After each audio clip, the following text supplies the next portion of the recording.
Yeah, so I actually decided when I was probably a sophomore or junior in high school that I wanted to major in music. And it wasn't actually a decision that was made because I thought I was like so good at violin. I thought, this is fun and one can do it in college, and so I will. Um, and I took auditions and I was a New Hampshire resident at the time. And I started at the University of New Hampshire, and the string program there just happened to be really, really small. And so I thought to myself, like, I'm having a great time. I like all of my classmates. I'm, learning how to sight read and, do rhythmic dictation and all the things. But, I need a bigger program. So I transferred after my sophomore year to Arizona State University and finished up my degree there. And I actually, even though I didn't stay in music, I have no regrets of choosing a music major because it really was so much fun. And being at two state universities, it wasn't like a traditional conservatory experience where I had to take science class, I had to take math class, I had to take English. So I got this really well-rounded education while also being able to do kind of my favorite stuff. Talk to us about what you were thinking at the start of your studies of what that violin performance degree meant and what it meant to you once you were nearing receiving that degree. So I think, when I started college, even though in your head it's 4 years and you just had this 4-year experience of high school and you know how fast that goes, you still think that like college is going to last a really long time. And so I wasn't really thinking about work life in the beginning of college. It was more like, what's this all about? I have this independence and I'm having fun being in music related things all the time and making new friends. And, I was just literally taking it day by day and just having fun. Um, like once I came to ASU, and the string program and the whole music program was just so much bigger. And you were surrounded by not only undergraduates, but, master's and DMA students who had very like kind of defined goals and paths for themselves that were in music. And they were talking about the auditions they were preparing for, both for like grad school and jobs. um, I was thinking to myself, like, that doesn't sound very fun, like that kind of work that they're doing to more than likely get rejected, and have this like life of uncertainty, like that sounds not great. um, and so as I was getting towards the end of my degree, I basically had decided, like, okay, well, I'm not going to get a master's. um, and I had just gotten a student job. It was my last year of college, as a student caller at the ASU Foundation, calling alumni and asking for money.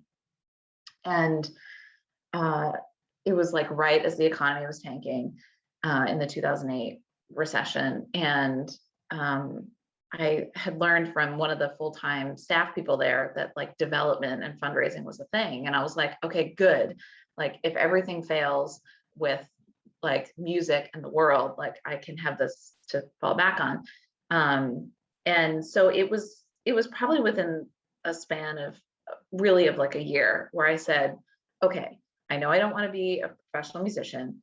And I think I know what I'm going to do just to like make it possible to not have to move home and live with my parents.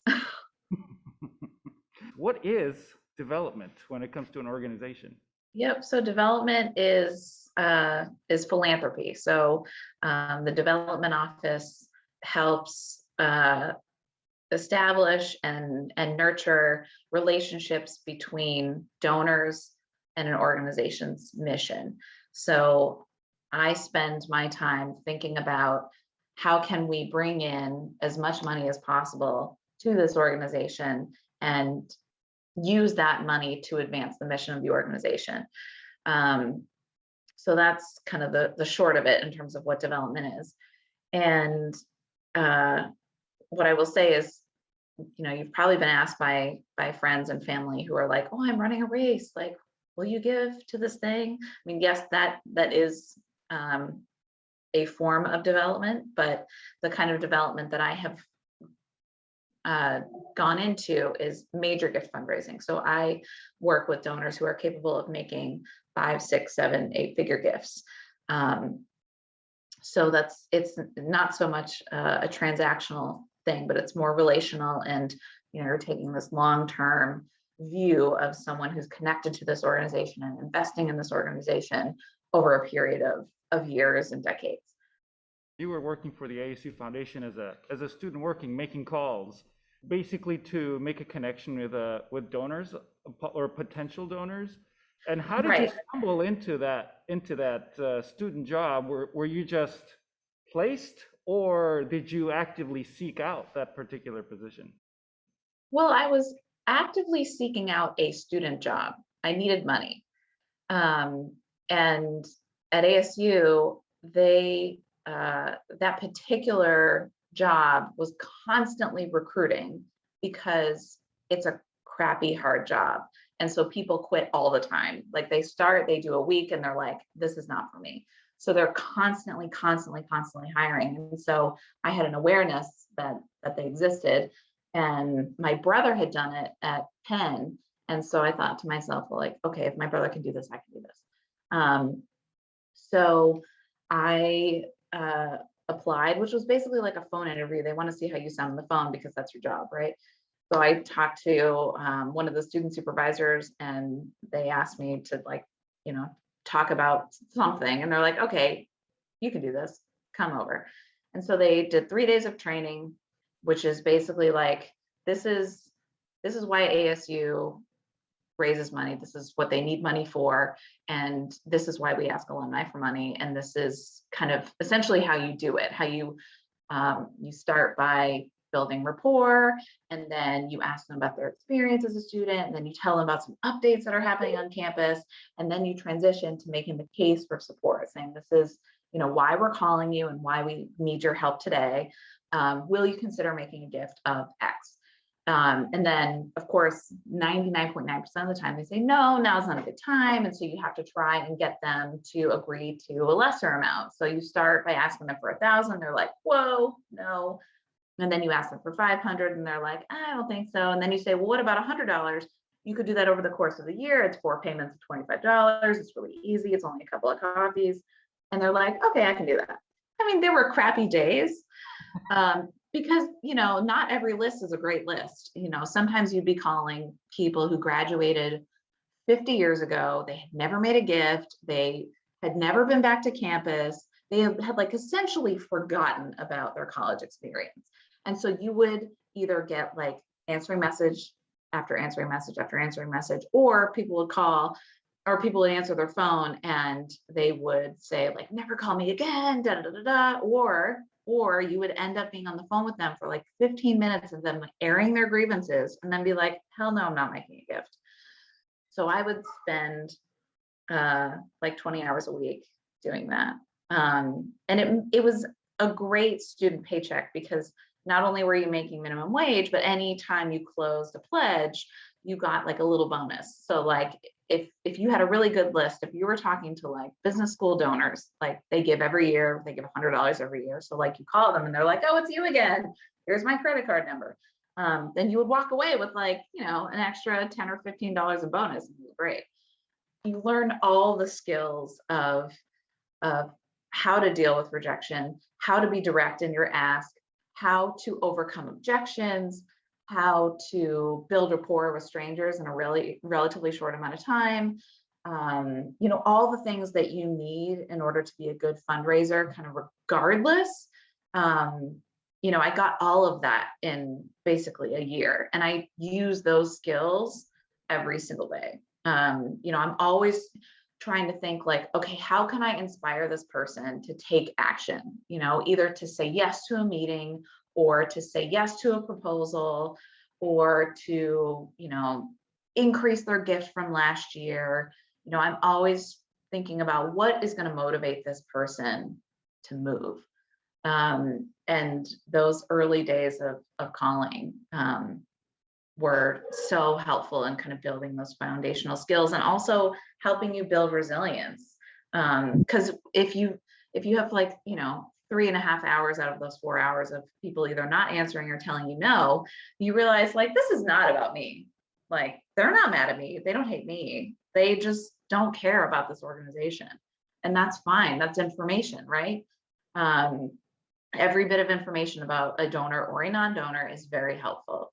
And I will say that my music background, I think, has also helped me to be successful because you guys spend hours and hours and hours by yourself in a practice room going over the same thing over and over and over and over and over again until you get it right.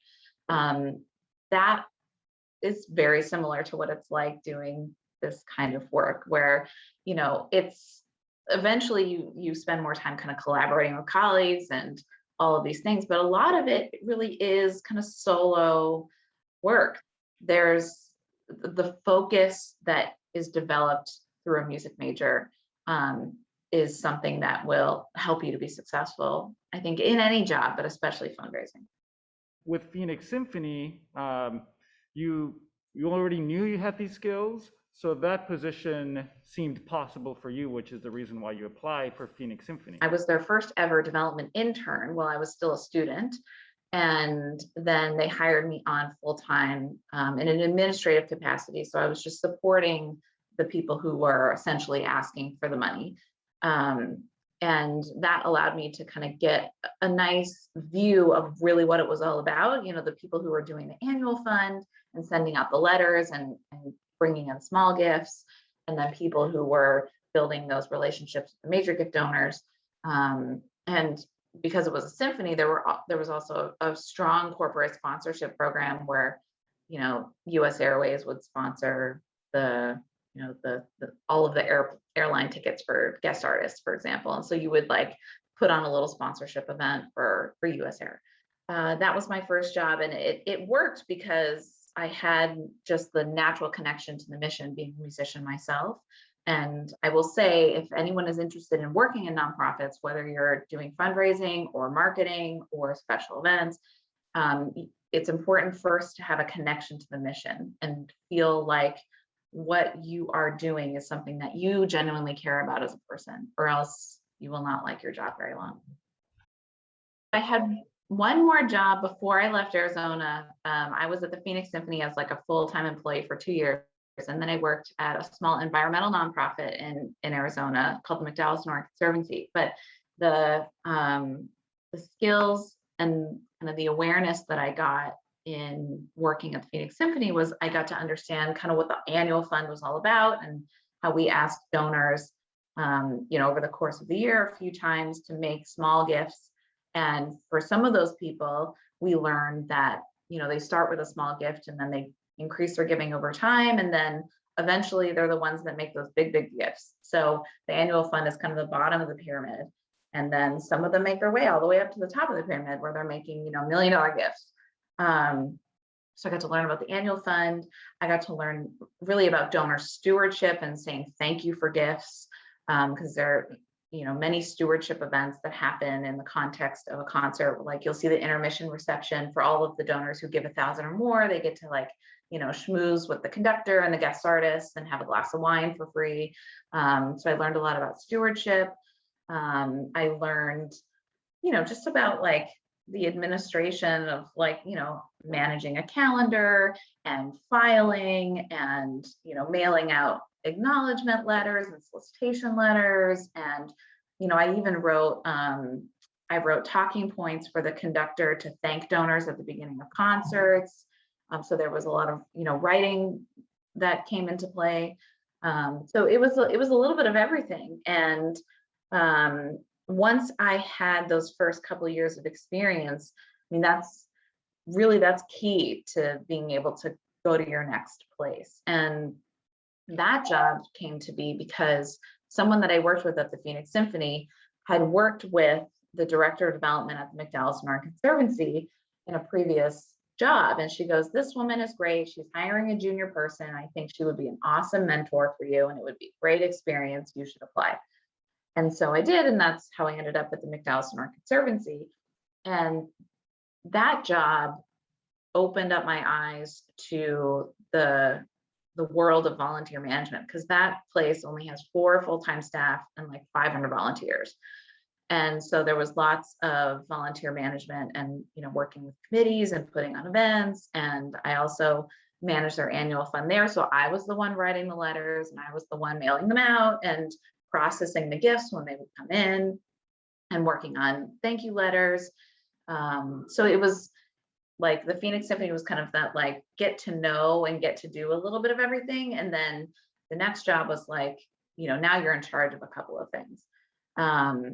And so it was between those 2 jobs, it was kind of like boot camp, where I really got to do a lot, got to be, sort of in charge of a lot. And it just kind of helped further develop my skills.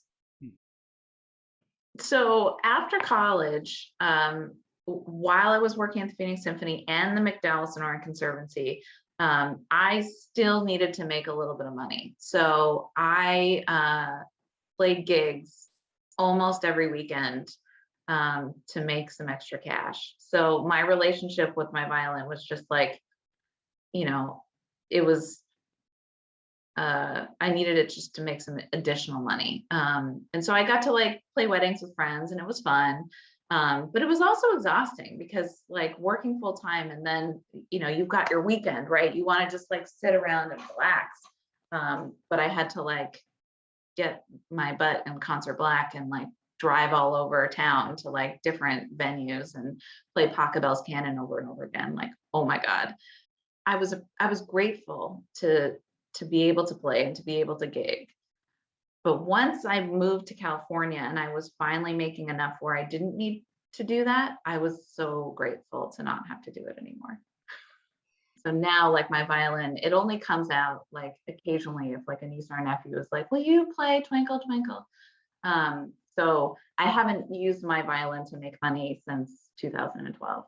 It seems like every job you got in development, it was kind of like climbing the ladder as far as the responsibilities that you had. What was your position in California? So my job at UC San Diego, it was my first kind of traditional major gifts fundraising job. So my role was to essentially meet with alumni and encourage them to make gifts, basically 5 figures and up. And so I was working closely with a prospect research team who would kind of go through these lists of alumni and say, this person has a really great job. They probably make, X amount, and they're capable of making $10,000 gifts or $100,000 gifts. And so I would try to get a meeting with those people and talk to them and ask their experience, almost like an in-person extended version of what I did as a student caller, right? So lots and lots of first-time visits with alumni who had never talked to a development person before, and encouraging them to think about how could they get back to a place that gave them so much. And so I did a lot of traveling. I spent time in Los Angeles meeting alumni in the Bay Area. And we even had a cluster of alumni in the Washington, D.C. area. So I would go there once or twice a year. And so it was a lot of asking, and again, a lot of rejection. But it meant that I was able to uncover some alums who had just kind of been out there in the world, and they had never been asked for a big gift before, and they were glad to do it. And that was where I learned that, what I define as a lot of money is not the same as what someone else defines as a lot of money. And I also really saw up close and personal that giving is good for the giver. And so it was really not an asking for money kind of yucky feeling. It was like, how can we work together, Molly and donor, to do something that is both meaningful for the institution and meaningful for that person? So I remember I met with this alumni couple. They met at the school, and they got married and they have kids, and one of them got a scholarship to go, and she was like, I would not have otherwise been able to go if I hadn't had this scholarship, and we've been very lucky, and we really want to make that possible for somebody else. And so they made an endowed scholarship gift to the school of $250,000. They did it over 5 years.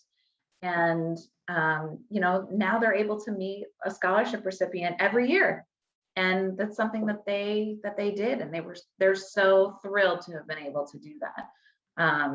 And, once you kind of have that first experience of closing a gift that means so much to a donor, it helps you want to keep going and kind of deal with the other rejection that happens along the way until you find that next person who's like, I'm so glad you called. We've been thinking about wanting to do something for X. So yeah, my jobs have gotten kind of progressively more, I guess the word is, I don't know, sophisticated and complex. I'm essentially doing the same kind of work at Mass General, but raising money in healthcare is very different than raising money in higher ed. So, and also like the culture of philanthropy and giving back in Boston is probably only second to New York City. So like in California, there's a lot of money in California, but a lot of it is new money, and people haven't like gotten there in their head where like, oh, I want to use my massive wealth to give back. I mean, you see Jeff Bezos using his massive wealth to go to space. So there's this culture of philanthropy in Boston where they see that your title in your emails like director of development, they're like, oh, she's calling because she wants to talk about me making a gift. And so if they accept your invitation to meet, they're essentially saying like, yes, you can ask me for money. It's interesting. I don't actively miss it, but at the same time, I'm so glad that was a chapter of my life. And, I mentioned earlier that like the focus of being in a practice room and stuff like helped me as a student caller in those early days. But now I think the stage presence that you get and the ability to manage your nerves is something also that I use every day. Because especially now with Zoom meetings, like I have to have this kind of like presence when I'm talking with a donor over Zoom to like really get them excited about what I'm trying to tell them. And also being able to manage nerves, because like I'll work with a faculty member and we'll like be preparing for a donor meeting and they'll be like sweating bullets and they're like, oh my God, I'm so nervous. And I'm like, that's okay. You're doing it right. Like it would be weird if you weren't nervous. Like we're about to talk to this person about parting with a large sum of money. Like it's a high stakes situation. But the fact that I have essentially experienced nervousness since I was a child, I know how to manage it. So I know that it's going to come. I know what it will feel like, and I know how to use it to my advantage. And I think any performance major has that skill set. And that also will carry you through no matter what you end up choosing. So I don't miss my violin. Sometimes I wish that like I still had some dexterity in my left hand, but it's okay. But so I raised money for the Department of Psychiatry at Mass General, and I learned that lots and lots of psychiatrists and psychologists grew up playing music. So I have music in common actually with a lot of the faculty that I work with. And they, like me, don't really play anymore, but like we love to kind of reflect on our days when we were playing. So music has a way of just kind of following you around. I think every time you have to do something for the first time, and that never goes away, there's always something new that you're doing for the first time. It's always like a little bit overwhelming, right? But I think just like I had a violin teacher in high school, and he used to say, Molly, there are no mistakes, there are only learning experiences. And a violin teacher saying this, I mean, the violin is like the perfectionist instrument of all perfectionist instruments. And he was like, it's only learning experiences. I have kept that in the back of my mind, like ever since then. There's something new that's going to come up for me next month. So we're trying to, the Department of Psychiatry has like 600 faculty members, and we only really work with like 10% of them. And so we feel like if we can work with more faculty members, we'll be able to identify more grateful patients who want to make gifts. And so I'm putting together this presentation that I'm going to do with a couple of our faculty partners, to basically make the case to all of these other faculty, like, hey, come and work with development. And, I'm a little bit nervous about it. Like, how is it going to go? Are we going to be able to get all of our agenda done in an hour? Is this doc that I'm prepping to say these things, is he actually going to say them?